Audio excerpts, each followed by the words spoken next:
Class उम्मीद है कि आप सब जो हैं वो सेफ़ और हेल्दी होंगे। आपका पहला सबक है कि दुनिया आखिरत की खेती है। इसके क्वेश्चन आंसर की तरफ ही हम डायरेक्ट जाते हैं और उसको देखते हैं, उसको सॉल्व करते हैं। ठीक है, हमारे पास जो मौजूद है वो है कि नबी करम सल्लल्लाहु अलैहि वसल्लम ने दुनिया को आखिरत की खेती क्यों कहा है। आप सल्लल्लाहु अलैहि वसल्लम ने दुनिया आखिरत की खेती, ये यहाँ से आप लगाएंगे निशान की दुनिया जिसमें हम ज़िंदगी गुजार रहे हैं एक आर्जी जगह है। इस दुनिया में जो चहल पहल और रौनक नज़र आ रही है आती है, इसे एक दिन ख़त्म हो जाना है। सूरज चाँद सितारे को बेनूर हो जाना है, सितारों को, और पहाड़ जिनके हिलने का हम तसव्वुर नहीं कर सकते वो रुई के गालों की तरह उड़ते फिरेंगे। दुनिया में बसने वाली तमाम मखलूक एक दिन ख़त्म हो जाएगी, यानी ये दुनिया फ़ना हो जाएगी।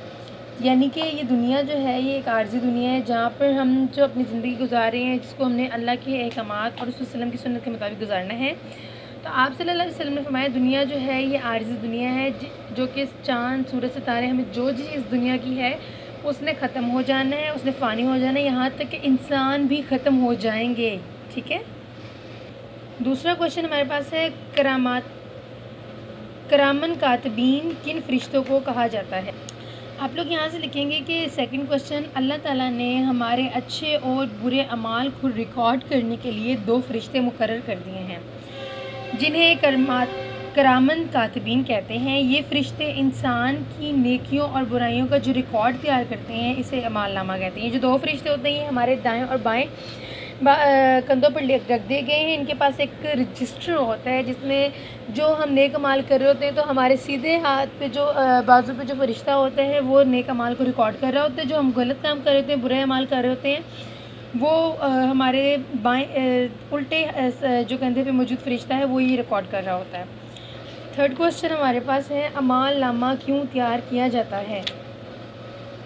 जब अमाल नामा क्यों तैयार किया जाता है इसका यहाँ से हम लिखेंगे, जब मौत के बाद अल्लाह ताला इंसानों को अपनी एक दूसरी ज़िंदगी बख्शेगा, तमाम इंसान अल्लाह ताला के सामने हाजिर होंगे।